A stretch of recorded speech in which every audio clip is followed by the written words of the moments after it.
గౌహతి వేదికగా సౌత్ ఆఫ్రికాతో జరుగుతున్న రెండో టెస్ట్ మ్యాచ్ డే 1లో ఓల్డ్ స్కూల్ టెస్ట్ క్రికెట్ చూసాం.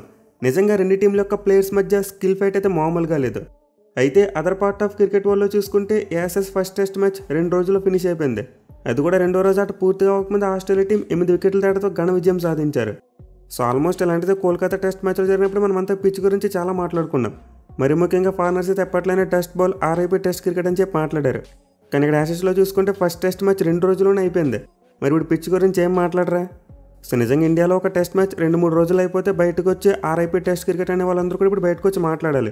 పెద్ద వేదికగా జరిగిన టెస్ట్ మ్యాచ్ కూడా ఎందుకు 2 డేస్లో ఫినిష్ అయిపోయిందని చెప్పి క్వశ్చన్ చేయాలి. బట్ దీని గురించి ఎవరు పెద్దగా క్రిటిసైజ్ చేయరు. డే 1లో 19 వికెట్లు పడిపోయిన సూపర్ క్రికెట్ అదే. అలాగే డే 2లో మ్యాచ్ అయిపోతే టెస్ట్ క్రికెట్ అట్ పీక్స్ అంటారు. సో దీన్ని బట్టి ఫారినర్స్ యొక్క డబుల్ స్టాండర్డ్స్ ఏ రేంజ్లోనే మనం అర్థం చేసుకోవచ్చు. వాళ్ళ హోమ్ అడ్వాంటేజ్ ఉంటే పిచ్చులను క్రియేట్ చేసుకుంటే టెస్ట్ క్రికెట్ అట్ పీక్స్ అంటారు. అదే మన ఇండియా విషయానికి వచ్చేసరికి మాత్రం డస్ట్ బాల్ అంటారు, ఆర్ఐపీ టెస్ట్ క్రికెట్ అంటారు.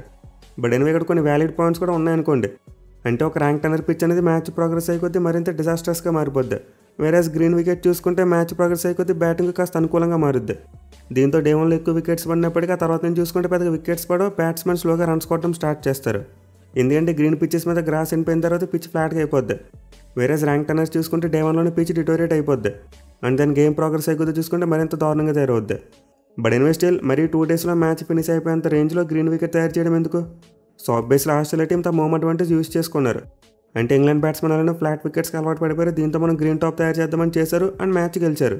వేరేస్ మన ఇండియా వాళ్ళు ఇదే ఫార్ములాతో స్పిన్ పిచెస్ తయారు చేసుకుంటే మాత్రం దాన్ని చూసి ఏడుస్తారు. మరి ముఖ్యంగా ఇంగ్లాండ్ చెందిన మైకెల్ వాన్ అయితే ఏడ్చి గగ్గోలు పెట్టేస్తాడు. సో ఎవరు హోమ్ అడ్వాంటేజ్ తగ్గట్టు వాళ్ళు పిచ్చులు తయారు చేసుకుంటారు అంటే చూసి ఆడవలసిన అవసరం లేదు. బట్ స్టిల్ నేనైతే ఇంకే ర్యాంక్ టన్నర్స్కి ఎగనిస్టే. అంటే డే 1 నుంచి టాన్ అయ్యి వికెట్ ఇస్తే బౌలర్స్కి పెద్దగా వాల్యూ ఉండదు. జో రూట్ లాంటి వాళ్ళు, గ్లెన్ ఫిలిప్స్ లాంటి వాళ్ళు కూడా 5 తీసేస్తూ ఉంటారు. సో మన వాళ్ళు స్పిన్ ఫ్రెండ్లీ వికెట్స్ తయారు చేసుకోవాలి కానీ మరి ర్యాంక్ టన్నర్స్ తయారు చేయకూడదు. అంటే డే 1 నుంచి టాన్ అయ్యే వికెట్స్ కాకుండా డే 3, డే 4 నుంచి టాన్ అయ్యే వికెట్స్ తయారు చేసుకుంటే బాగుంటుంది. ఎనివే ఈ పిచ్ యొక్క డిబేట్ని పక్కన పెడితే మనం ముందు పెద్ద టెస్ట్ మ్యాచ్ గురించి మాట్లాడుకుందాం. అండ్ దాని మన టీమిండియా వాళ్ళు సౌత్ ఆఫ్రికాతో ఆడుతున్న రెండో టెస్ట్ మ్యాచ్ గురించి డిస్కస్ చేసుకుందాం.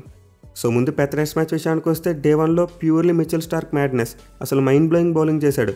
కానీ డే 2లో చూసుకుంటే మాత్రం ట్రావిస్ హెడ్ షో, అసలు తన విధ్వంసకర బ్యాటింగ్తో ఇంగ్లాండ్ టీంని షేక్ చేసి పాడేశాడు. సో టు బీ ఫ్రాంక్ ఈ టెస్ట్ మ్యాచ్ అయితే ఈజీగా డే 3 అండ్ డే 4 వరకు కూడా వెళ్ళి ఉండేది.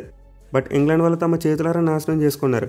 మరి ముఖ్యంగా సెకండ్ ఇన్నింగ్స్లో వాళ్ళ బ్యాటింగ్ చూసాం, చాలా అంటే చాలా దారుణంగా ఉంది. సో డే 1లో అయితే పిచ్ నుంచి వెళ్ళిపోయింది, బాల్ బాగా స్వింగ్ అయింది. దీంతో బౌలర్స్ రెచ్చిపోయారు. మేలీ మిచెల్ స్టార్క్ 7 వికెట్లు తీశాడు. దీంతో ఇంగ్లాండ్ టీం ఫస్ట్ ఇన్నింగ్స్లో 172 రన్స్కి ఆల్అౌట్ అయిపోవడం చూసాం. బట్ అగైన్ ఇంగ్లాండ్ టీం ఎక్సలెంట్గా కంబ్యాక్ చేశారు. వాళ్ళ బౌలర్స్ కూడా అదిరిపోయి బౌలింగ్ చేశారు. మరి ముఖ్యంగా ఆస్ట్రేలియా టీంను 132 రన్స్కి ఆల్అౌట్ చేశారు. సో డే 1లో ఆస్ట్రేలియా పేసర్లకు వికెట్లు పడ్డాయి, అలాగే ఇంగ్లాండ్ పేసర్లకు కూడా వికెట్లు పడ్డాయి. ఇన్ఫాక్ట్ బెన్ స్టోక్స్ 5 తీశాడు, అది కూడా కేవలం 6 ఓవర్స్ మాత్రం బౌలింగ్ చేశారు. సో ఈ విధంగా డే 1లో అయితే పిచ్ బౌలింగ్కి చాలా బాగుంది అండ్ బౌలర్స్ డామినేట్ చేశారు. దీనివల్ల 19 వికెట్లు పడ్డాయి. బట్ డే 2లో చూసుకుంటే మాత్రం డెఫినెట్లీ పిచ్ కాస్త ఇంప్రూవ్ అయిందని చెప్పుకోవచ్చు. అంటే మరీ డే 1లోనంత పస్ అయితే పిచ్లో కనిపించలేదు. ఇన్ఫాక్ట్ మనం లాస్ట్ ఇయర్ ఇండియా ఆస్ట్రేలియా జట్ల మధ్య పెద్ద టెస్ట్ మ్యాచ్లు కూడా ఆల్మోస్ట్ ఇలాంటి కైండ్ ఆఫ్ వికెటే చూసాం. ఆ టెస్ట్ మ్యాచ్లో కూడా మొదటి రోజు 17 వికెట్లు పడిపోయాయి. కానీ డే 2 నుంచి చూసుకుంటే మాత్రం సినారియో మారిపోయింది. మన టీమిండియా సెకండ్ ఇన్నింగ్స్లో అద్భుతంగా బ్యాటింగ్ చేసింది. జైసోల్మీర్ రాల్ దగ్గర నుండి ఒక బిగ్ పార్ట్నర్షిప్ చూసాం. అలాగే తర్వాత కింగ్ కోహ్లీ సెంచరీ కొట్టాడు. సో ఈరోజు ఇంగ్లాండ్ టీం కూడా సేమ్ అదే కైండ్ ఆఫ్ సిచ్యువేషన్ రిపీట్ చేసి ఉండొచ్చు. ఇన్ఫాక్ట్ వాళ్ళకి ఫస్ట్ ఇన్నింగ్స్లో 40 రన్స్ క్రూషియల్ లీడ్ కూడా దొరికింది. బట్ స్టిల్ ఇంగ్లాండ్ టీం తమ సెకండ్ ఇన్నింగ్స్లో చెత్త బ్యాటింగ్ చేసింది, చేతులారా మ్యాచ్ను పోగొట్టుకున్నారు. సో ఈరోజు వాళ్ళ బ్యాటింగ్ చూసుకుంటే ఎవరు కూడా సరైన టెంపర్మెంట్ చూపించలేదు, ఏదో రావాలి కొట్టాలన్నట్టు బ్యాటింగ్ చేశారు. మరి ముఖ్యంగా జాక్ క్రోలీ మరోసారి డక్అవుట్ అయ్యాడు. అది కూడా ఫస్ట్ ఓవర్లోనే మిచెల్ స్టార్క్ ఒక బ్రిలియంట్ క్యాచ్ తీసుకున్నాడు, కాటన్ బాల్. అయితే తర్వాత 65 పరుగుల పార్ట్నర్షిప్ వచ్చింది. ఇంగ్లాండ్ టీం మెల్లగా కోలుకుంటుంది అనుకున్న టైంలో బోలాండ్ వచ్చి మొత్తం డిస్ట్రాయ్ చేశాడు. In the matter of 3 overs England team 4 crucial wickets కోల్పోయారు. ఇన్ఫాక్ట్ 4 వికెట్లో 3 వికెట్లు అయితే 6 బంతుల వ్యవధిలో కోల్పోయారు. సో నిజంగా ఇంగ్లాండ్ బ్యాట్స్మెన్ అయితే వికెట్లు పడుతున్నప్పటికీ ఎక్కడ కూడా సెన్సిబుల్గా బ్యాటింగ్ చేయలేదు. తమ బ్యాట్స్బాల్ అప్రోచ్ని నమ్ముకుని షాట్లకు వెళ్ళిపోయారు. మెయిల్ వాళ్ళ బ్యాట్స్మెన్ అవుట్ అయిన తీరు చూసుకుంటే ఆల్మోస్ట్ అందరూ కూడా షాట్స్ ఆడడానికి ట్రై చేసి అవుట్ అయిపోయారు. సో నిజంగా ఇది ఇంగ్లాండ్ టీం నుంచి చాలా పూర్ బ్యాటింగ్ డిస్ప్లే అని చెప్పుకోవచ్చు. ఆస్ట్రేలియా టీంలో ప్యాట్ కమిన్స్ మరి యాజల్వుడ్ లాంటి బౌలర్స్ లేరు. దీంతో వాళ్ళు జాగ్రత్తగా ఆడితే ఈజీగా పెద్ద స్కోర్ కొట్టవచ్చు. కానీ వాళ్ళు అదేం చేయలేదు. అసలు బ్యాటింగ్ చేయడానికి ఇంట్రెస్ట్ లేదన్నట్టు ఎలాంటి ప్లాన్ లేకుండా ఇష్టం వచ్చినట్టు బ్యాటింగ్ చేశారు. సో దీనివల్ల ఒక పాయింట్ ఆఫ్ టైంలో 65 పరుగులకు 1 వికెట్ కొని ఇంగ్లాండ్ టీం స్కోర్ 88 వచ్చేసరికి 6 వికెట్లు పడిపోయాయి. అంటే in the matter of 23 runs వాళ్ళు 5 వికెట్స్ కోల్పోయారు. దీంతో టెస్ట్ మ్యాచ్ ఆల్మోస్ట్ 10 టెస్ట్ అయిపోయింది. ఆ తర్వాత చివరిలో గస్ ఎట్కిన్సన్ మరియు బ్రైడెన్ కార్స్ చిన్న క్యామ్ ఇన్నింగ్స్లు ఆడారు. బట్ స్టిల్ అవి సరిపోలేదు. ఈవెన్ ఇంగ్లాండ్ టీం 200 కొట్టినప్పటికీ తన ఆస్ట్రేలియా టీం ఈజీగా ఊది పడేసింది. ఎందుకంటే పిచ్ డే 2లో కాస్త ఇంప్రూవ్ అయింది. బ్యాట్స్మెన్ కరెక్ట్గా ఆడితే షాట్స్ కొట్టొచ్చు. ఇన్ఫాక్ట్ ట్రావిస్ హెడ్ అసలైన బ్యాచ్ బాల్ అంటే ఎలా ఆడాలో చూపించాడు. ఇంగ్లాండ్ వాళ్ళు ఆడిన బ్యాస్ బాల్కి ట్రావిస్ హెడ్ ఆడిన బ్యాస్ బాల్కి చాలా డిఫరెన్స్ ఉంది. ఇంగ్లాండ్ వాళ్ళు తమకు నచ్చినట్టు ఎలాంటి ప్లాన్ వేసుకోకుండా ఆడారు. వేరే ట్రావిస్ హెడ్ చూసుకుంటే ఒక ప్లాన్తో ఆడాడు. పెద్ద స్టేడియంలో డౌన్ ది గ్రౌండ్ బౌండరీస్ చిన్నగా ఉంటాయి. దీంతో ఏరియాని బాగా టార్గెట్ చేశాడు. అండ్ ఆల్సో ప్రతి బాల్ కూడా కొట్టడానికి వెళ్ళిపోలేదు. తనకి కొట్టడానికి అనుగుణంగా ఉన్న బాల్ని సెలెక్ట్ చేసుకునేవాడు అండ్ బాగా ప్లేస్ చేసేవాడు. అంతేగాని ఫీల్డర్స్ని ఛాలెంజ్ చేసి వాళ్ళ పైనుంచి ఎగదగా కొట్టడం అయితే చేయలేదు. సో నిజంగా ట్రావిస్ హెడ్ అయితే మైండ్ బ్లోయింగ్ ఇన్నింగ్స్ ఆడాడు. 83 బంతుల్లోనే 123 పరుగులు చేశాడు. మిగిలిన అతను సెంచరీ చూసుకుంటే 69 బంతులు వచ్చేసింది. సో ఇప్పటివరకు టెస్ట్ క్రికెట్ చరిత్రలో 4th ఇన్నింగ్స్లో బ్యాటింగ్ చేస్తూ ఎంత ఫాస్ట్గా ఎవరు సెంచరీ కొట్టలేదు. అలా ఓవరాల్గా చూసుకున్న ఆస్ట్రేలియా టీం తరపున ఇది 3rd ఫాస్టెస్ట్ సెంచరీ అనుకుంటా. మరి ముఖ్యంగా అతని స్ట్రైక్ రేట్ చూడండి, 148.19, అంటే almost T20 kind of batting చేశాడు. అలాగే తన ఇన్నింగ్స్లో చూసుకుంటే 16 4లు ఉన్నాయి, 4 6లు ఉన్నాయి. సో ట్రావిస్ హెడ్ అయితే సింగిల్ హ్యాండెడ్లీ ఇంగ్లాండ్ టీంని డిస్ట్రాయ్ చేశాడు. వాళ్ళు సెట్ చేసిన 205 రన్స్ టార్గెట్ను ఆస్ట్రేలియా టీం కేవలం 28.2 ఓవర్స్లోనే కొట్టేశారు. అంటే గట్టిగా మాట్లాడితే ఒక సెషన్లో కొట్టేశారు. సో నిజంగా డే 1లో 19 వికెట్లు పడ్డ ఒక పిచ్ మీద డే 2లో రేంజ్లో సెంచరీ కొట్టడం అంటే మామూలు విషయం కాదు. ఇన్ఫాక్ట్ డే 2లో కూడా మొదటి 2 సెషన్స్లో 11 వికెట్స్ పడ్డాయి. బట్ అయినా కానీ ట్రావిస్ హెడ్ బ్యాటింగ్ వచ్చి 69 బంతులు సెంచరీ కొట్టాడు. విచ్ మీన్స్ అతను ఎంత ప్లానింగ్తో ఎంత స్కిల్ ఉపయోగించుకుంటాడో మనం అర్థం చేసుకోవచ్చు. సో డెఫినెట్లీ మరోసారి ట్రావిస్ హెడ్ క్లచ్ ప్లేయర్ అని ప్రూవ్ చేసుకున్నాడు. ఈ ఏడాది చూసుకుంటే మరి అంత టాప్ నాచ్ ఫామ్లో లేడు, కానీ సరైన టైంలో పీక్ ఫామ్లోకి వచ్చి ఒక అద్భుతమైన సెంచరీ కొట్టాడు. At the same time Travis head ఆడుతున్నప్పుడు లబుషాన్ కూడా మంచి సపోర్ట్ ఇవ్వడం చూసాం. అతను కూడా ఒక 50 కొట్టాడు. సో డెఫినెట్లీ ఆస్ట్రేలియా వాళ్ళు పిచ్ని తమకు ఫేవర్గానే తయారు చేయించుకున్నారు. At the same time bowling విషయంలో తమ లైన్ అందరూ కూడా నమ్ముకున్నారు. మెయిలీ పేషెంట్స్తో ఒకే లెంత్లో కన్సిస్టెంట్గా బౌలింగ్ చేయడం చూసాం. వేరే ఇంగ్లాండ్ టీం చూసుకుంటే కంప్లీట్ రెక్లెస్ గేమ్ ఆడింది. వాళ్ళకి ఈ మ్యాచ్లో గెలిచే అవకాశం కనబడింది, బట్ స్టిల్ చేతులారా పోగొట్టుకున్నారు. సో ఇంగ్లాండ్ వాళ్ళ ఆటగానికి ఇలా కంటిన్యూ అయితే ఆశస్ని మర్చిపోవచ్చు. మరోసారి వాళ్ళు వట్టి చేతులతో ఇంటికి వెళ్ళిపోవడమే. ఇక India south Africa test match విషయానికి వస్తే నిజంగా చాలా అంటే చాలా మంచి టెస్ట్ క్రికెట్ చూసామని ఫీలింగ్ కలిగింది. ఎందుకంటే మనం ప్రీ వీడియోలో మాట్లాడుకున్నాం ప్లేయర్స్ యొక్క స్కిల్ ప్లేలోకి రావాలని చెప్పి. అండ్ ఎగ్జాక్ట్లీ డే 1లో అదే జరిగింది. మన టీమిండియా బౌలర్స్ యొక్క స్కిల్కు అలాగే సౌత్ ఆఫ్రికా బ్యాట్స్మెన్ యొక్క స్కిల్కు మధ్య మ్యాచ్అప్ పడింది. సో మ్యాచ్ కోసం యూజ్ చేసిన పిచ్ అయితే న్యూట్రల్గా కనిపించింది. అంటే బౌలర్స్ తమ స్కిల్తో బాగా బౌలింగ్ చేస్తే వికెట్స్ పడతాయి. వేరేస్ బ్యాట్స్మెన్ వాళ్ళు టెక్నిక్ యూజ్ చేసి మంచిగా బ్యాటింగ్ చేస్తే వాళ్ళకి రన్స్ కూడా వస్తాయి. అండ్ వీటితో మోస్ట్ ఇంపార్టెంట్ థింగ్ పేషెన్స్ కూడా ఉండాలి. సో ఈ డే 1లో ఈ అంశాలే ప్లేయర్స్కు పరీక్షగా మారాయి.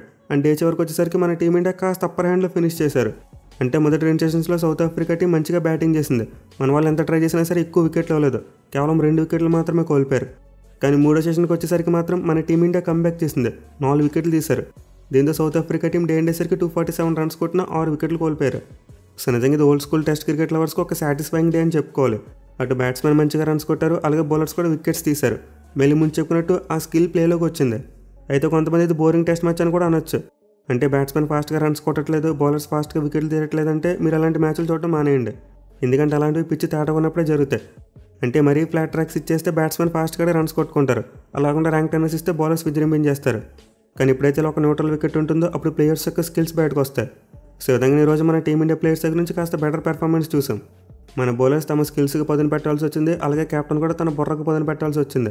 At the same time opponent batsmen కూడా అంత ఫ్రీ ఫ్లోయింగ్ బ్యాటింగ్ చేయలేకపోయారు. ఎందుకంటే ఒకవైపు మన టీమిండియా బౌలర్స్ కట్టుదిట్టంగా బౌలింగ్ చేస్తున్నారు. దీంతో సౌత్ ఆఫ్రికా బ్యాట్స్మెన్కి క్రీజ్లో సెట్ అయినట్టు అనిపిస్తుంది, కానీ రన్స్ వచ్చేవి కాదు. ఇన్ఫాక్ట్ సెట్ అయిన బ్యాట్స్మెన్ వారు కూడా తమ ఇన్నింగ్స్లను పెద్దగా కన్వర్ట్ చేయలేకపోయారు. Sits purely bat versus ball game అని చెప్పుకోవచ్చు. అయితే మన టీమిండియా మరోసారి టాస్ ఓడిపోయింది. ఈ మ్యాచ్లో కూడా మన వాళ్ళు ముందు ఫీల్డింగ్ చేయవలసి వచ్చింది. అండ్ టీంలో చేంజెస్ చూసుకుంటే అనుకున్నట్టు 2 మార్పులు చేశారు. వేరే సౌత్ ఆఫ్రికా టీం సర్ప్రైజింగ్లో ఎక్స్ట్రా స్పిన్నర్ని ప్లేయింగ్ లోకి తీసుకొచ్చారు. అంటే ఈ మ్యాచ్లో ముత్తుస్వామిని ఆడిస్తున్నారు. సో ఇదైతే కాస్త స్ట్రేంజ్ టాక్టిక్ అనిపించింది. అంటే రెడ్ సాల్ వికెట్ మీద ఒక ఎక్స్ట్రా పేస్ బౌలింగ్ ఆప్షన్ ఉంటే బాగుంటుంది. కానీ సౌత్ ఆఫ్రికా వాళ్ళు కోల్కతా లాంటి ఒక ర్యాంక్ 10 వికెట్ మీద 2 స్పిన్నర్స్ తాడితే ఈ పిచ్ మీద మాత్రం 3 స్పిన్నర్స్తో వచ్చారు. బట్ అయిన వాళ్ళు టాస్ గెలిచి ముందుగా బ్యాటింగ్ తీసుకోవడం వల్ల ఇప్పుడు ఇది ప్లస్గా మారుద్ది. అంటే వాళ్ళు 4th ఇన్నింగ్స్లో టార్గెట్ని డిఫెండ్ చేసుకోవడం కోసం బౌలింగ్ చేస్తారు. Which means day 4 or day 5లో బౌలింగ్ చేస్తారు కాబట్టి టైంలో 3 స్పిన్నర్స్ ఉండడం చాలా ప్లస్ అవుద్ది. ఎనివే సౌత్ ఆఫ్రికా బ్యాటింగ్ విషయానికి వస్తే మరోసారి ఓపెనింగ్ పార్ట్నర్షిప్ పెద్దగా రావడం చూసాం. మార్కర్ మరియు రికల్టన్ ఇద్దరు కలిసి ఫస్ట్ వికెట్కి 82 పరుగుల పార్ట్నర్షిప్ యాడ్ చేశారు. మరీ ముఖ్యంగా కొత్త బాల్తో బౌమర్ అద్భుతమైన బౌలింగ్ చేశాడు, అసలు రన్స్ ఇవ్వలేదు. ఇన్ఫాక్ట్ తను వేసిన ఫస్ట్ ఫల్ ఎకానమీ చూసుకుంటే ఒకటే ఉంది, అంటే ఓవర్కి 1 రన్ మాత్రం ఇచ్చేవాడు. అట్ ది సేమ్ టైం ఒక ఆపర్చునిటీ కూడా క్రియేట్ చేయడం చూసాం. కేవలం ఒక రెగ్యులేషన్ క్యాచ్ని డ్రాప్ చేశాడు, అదర్వైజ్ మనకి స్టార్టింగ్లోనే ఒక వికెట్ పడి ఉండేది. సో బౌమర్ అయితే స్టార్టింగ్లో అద్భుతమైన స్పెల్ వేశాడు. వేరే సిరాజ్ చూసుకుంటే కాస్త మిక్స్డ్ డే అని చెప్పుకోవచ్చు. అంటే సెకండ్ టైమ్స్లో చూసుకుంటే బాల్ని బాగా మూవ్ చేశాడు అండ్ బ్యాట్స్మెన్ ఇబ్బంది పెట్టాడు. అట్ ది సేమ్ టైం చాలా సందర్భాల్లో రన్స్ అవ్వడం కూడా చూసాం, బౌండరీస్ ఎక్కువగా ఇచ్చాడు. సో దీనివల్ల సౌత్ ఆఫ్రికా టీం మొదటి సెషన్లో 82 రన్స్ కొట్టింది. అయితే ఎగ్జాక్ట్లీ టీ బ్రేక్ ముందు బౌమరా మార్కర్ వికెట్ తీశాడు. అది కూడా ఇక్కడ బ్యాట్స్మెన్ తన పేషెన్స్ కోల్పోవడం కనిపించింది. అప్పటి వరకు బౌమరాని జాగ్రత్తగానే ఫేస్ చేసిన మార్కరం ఒక ఫుల్ లెంత్ బాల్ పడేసరికి మాత్రం డ్రైవ్కి వెళ్ళిపోయాడు. అది కూడా చాలా ఎక్స్పెన్సివ్ డ్రైవ్. సో దీంతో మన టీమిండియాకు టీ బ్రేక్ ముందు వికెట్ వచ్చింది. అండ్ దాని టీ బ్రేక్ తర్వాత చూసుకుంటే వెంటనే మరో వికెట్ వచ్చింది. ఈసారి కుల్దీప్ యాదవ్ ఒక మంచి బాల్తో రికల్టన్ ట్రాప్ చేశాడు. అండ్ రిషబ్ పంత్ చూసుకుని ఎక్సలెంట్ క్యాచ్ తీసుకోవడం చూసాం. సో దీంతో సౌత్ ఆఫ్రికా టీంకి మంచి స్టార్ట్ వచ్చినప్పటికీ వాళ్ళు 82 రన్స్ దగ్గర 2 వికెట్లు కోల్పోయారు. బట్ అగైన్ మళ్ళీ పార్ట్నర్షిప్ వచ్చింది. 3వ వికెట్కి స్టెప్స్ మరి బౌమా ఇద్దరు కలిసి 84 రన్స్ యాడ్ చేశారు. సో దీంతో 2 సెషన్లో చూసుకుంటే సౌత్ ఆఫ్రికా టీం మరో వికెట్ కోల్పోలేదు. ఆ స్టార్టింగ్లో 1 వికెట్ మాత్రమే కోల్పోయారు. ఆ తర్వాత అక్కడ కూడా మన టీమిండియా బౌలర్స్కి ఛాన్స్ అవ్వలేదు. మధ్యలో మన ఫీల్డర్స్కి కొన్ని ఛాన్సెస్ వచ్చాయి. అంటే ఈ పార్ట్నర్షిప్ నడుస్తున్నప్పుడు ఇద్దరు బ్యాట్స్మెన్ కూడా కాస్త 22గా రన్నింగ్ చేశారు. ఇన్ఫాక్ట్ సబ్ ఫీల్డర్కి వచ్చిన దేవదత్ పడిక్కల్కి ఒక రన్అట్ చేసే ఛాన్స్ వచ్చింది. బట్ అతను క్లీన్గా బాల్ని తీసుకోలేకపోయాడు.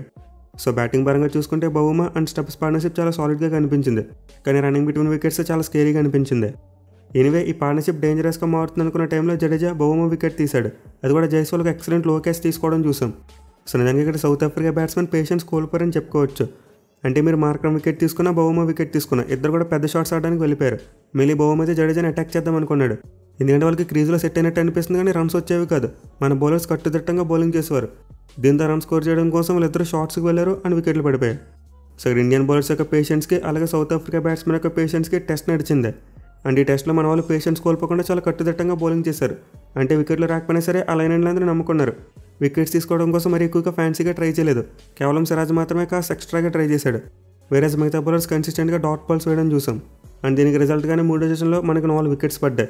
మరి ముఖ్యంగా కుల్దీప్ యాదవ్ అద్భుతమైన బౌలింగ్ చేశాడు. 49 పరుగులు చేసి క్రీజ్లో సెట్ అయిన స్టెప్స్ని ఒక మంచి బాల్తో కొట్టించాడు. సో యాక్చువల్గా అంత ముందు వరకు చూసుకుంటే స్టెప్స్ అలాంటి బాల్ని చాలా ఈజీగా ఆడేసేవాడు. ఎందుకంటే కుల్దీప్ యాదవ్ ఎక్కువగా తన న్యాచురల్ లెగ్ స్పిన్ వేశాడు. వేరేజ్ అతను అవుట్ అయిన బాల్ చూసుకుంటే గూగులీ బయటకు టౌన్ అయింది. దీంతో స్టెప్స్ ఆ వేరియేషన్కి డిసీవ్ అవుట్ అయిపోయాడు. ఇక తర్వాత చూసుకున్న కుల్దీప్ యాదవ్ మల్డర్ వికెట్ తీసుకోవడం చూసాం. మెయిన్లీ బాల్ని బాగా ఫ్లైట్ చేస్తూ ఊరించే బాల్ వేశాడు. దానికి మల్డర్ కమిట్ అయిపోయి బిగ్ షాట్కి వెళ్ళడం చూసాం. సో నిజానికి రెడ్ సాల్ వికెట్లు ఎక్కువగా పేస్ బౌలర్స్ కలిపి ఉంటుంది. అంటే మంచి పేస్ అండ్ బౌన్స్ ఉంటుంది. కానీ ఫస్ట్ డేలో కుల్దీప్ యాదవ్ 3 వికెట్లు తీశారంటే దానికి మెయిన్ రీజన్ అతని స్కిల్. రిస్ట్ స్పిన్నర్స్ ఎక్కువగా మంచి బౌన్స్ ఉండే పిచ్చులను ఇష్టపడతారు. At the same time pitch మరి ర్యాంక్ టర్నర్ కూడా వాళ్ళు అనుకునే వేరియేషన్ వర్కౌట్ చేయలేరు. అది ఇలాంటి న్యూట్రల్ వికెట్స్ మీద చూసుకుంటే మాత్రం రిస్ట్ స్పిన్నర్స్ అద్భుతంగా బౌలింగ్ చేస్తూ ఉంటారు. ఇన్ఫాక్ట్ షేన్వాన్ లాంటి బౌలర్కి ఆస్ట్రేలియా పిచ్చెస్ మీద వికెట్స్ ఎందుకు వచ్చాయంటే ఈ రీజనే. బౌలర్స్ ఎవరైతే రిస్ట్తో బాల్ని స్పిన్ చేస్తారో వాళ్ళకి పిచ్చెస్తో పెద్దగా సంబంధం ఉండదు. ఒక న్యూట్రల్ వికెట్ ఉండి మంచి బౌన్స్ ఉంటే చాలు ఈజీగా వికెట్లు సంపాదిస్తారు. ఈ కారణంగానే మనకు డే 1లో సుందర్ జడేజా కంటే కుల్దీప్ యాదవ్ ఎక్కువ వికెట్లు తీశాడు. ఇక డే 2లో చూసుకుంటే మన కెప్టెన్ పంత్ యొక్క ప్యూర్ బ్రిలియన్స్ అని చెప్పుకోవాలి. నిజంగా కొత్త బాల్ని తీసుకునే విషయంలో సౌత్ ఆఫ్రికా బ్యాట్స్మెన్ మైండ్లో చాలా డౌట్స్ క్రియేట్ చేశాడు. ఇన్ఫాక్ట్ 81st ఓవర్ మధ్యలో తీసుకోవడం చూసాం. అలాగే 82nd ఓవర్ సిరాజ్ కూడా ఒక మంచి మూవ్ అని చెప్పుకోవచ్చు. ఎందుకంటే సౌత్ ఆఫ్రికా బ్యాట్స్మెన్ దాన్ని ఎక్స్పెక్ట్ చేయలేదు. సిరాజ్ అప్పటివరకు చూసుకుంటే ఒక స్పెల్ కంప్లీట్ చేశాడు ఓల్డ్ బాల్తో. పైగా లైట్ చూసుకుని డౌన్ అవుతుంది కాబట్టి స్పిన్నర్కు బౌలింగ్ ఇస్తారేమో అనుకున్నారు. But all of the sudden Siraj bowling రావడం అండ్ మంచి బాల్ ప్రొడ్యూస్ చేయడం చూసాం. At the same time Rishabh Pant ఒక ఎక్సలెంట్ క్యాచ్ తీసుకున్నాడు. సో డే 1 చివరిలో అయితే మన టీమిండియా చాలా మంచిగా కంబ్యాక్ ఇచ్చింది. ఇన్ఫాక్ట్ మన బౌలర్స్ అందరూ కూడా చాలా బాగా బౌలింగ్ చేశారు. ఫీల్డింగ్ కొంచెం అటు ఇటు అయింది. అదే మన వాళ్ళ ఫీల్డింగ్ కూడా మంచిగా ఉంటే ఇంకో 1 or 2 వికెట్స్ పడేవి. బట్ ఎనివే స్టిల్ మ్యాచ్ అయితే చాలా ఈవెన్గా పాయిజ్ అయి ఉంది. అంటే ఇప్పుడు మన టీమిండియా డే 2లో సౌత్ ఆఫ్రికా టీంని 300లో పాల్అవుట్ చేస్తే మన వాళ్ళు డెఫినెట్లీ కాస్త అప్పర్ రన్ సాధించినట్టే. వేరే సౌత్ ఆఫ్రికాలో రైడర్ బ్యాట్స్మెన్ మంచిగా బ్యాటింగ్ చేసి ఒక 350 కంటే ఎక్కువ రన్స్ కొడితే వాళ్ళ చేతిలోకి మ్యాచ్ వెళ్తుంది. సో రేపు డే 2 మొదటి సెషన్లో ఎవరైతే బాగా పర్ఫామ్ చేస్తారో మ్యాచ్ మ్యాక్సిమం వాళ్ళ వైపు తిరుగుద్ది. వాళ్ళ వైపు స్లైట్గా టిల్ట్ అవుతుంది. ఎట్ ది సేమ్ టైం మన టీమిండియా బ్యాట్స్మెన్ ఫస్ట్ ఇన్నింగ్స్లో వీలైన ఎక్కువ రన్స్ కొట్టాలి. ఎందుకంటే మన వాళ్ళు 4th ఇన్నింగ్స్లో టార్గెట్ చేయడం మరి అంత ఈజీగా ఉండకపోవచ్చు. దీంతో మన వాళ్ళ ఫస్ట్ ఇన్నింగ్స్లో ఒక 5-6 సెషన్లో బ్యాటింగ్ చేసి ఒక భారీ స్కోర్ కొడితే మ్యాచ్ మన చేతిలోకి వస్తుంది. సో ప్రస్తుతానికి ఇది ఫస్ట్ టెస్ట్ మ్యాచ్ చాలా ఇంట్రెస్టింగ్ ఉంది. ఖచ్చితంగా 3 రోజుల్లో ఫినిష్ అవుతుందని చెప్పి నేను అనుకుంటున్నా. మ్యాక్సిమం డే 5 కూడా వెళ్ళొచ్చు. సో చూడాలి మరి డే 2లో కూడా మన టీమిండియా కంబ్యాక్ కంటిన్యూ సౌత్ ఆఫ్రికాని త్వరగా అవుట్ చేస్తారా లేకపోతే వాళ్ళు ఏమైనా ఫైట్ బ్యాక్ చేస్తారా అనేది.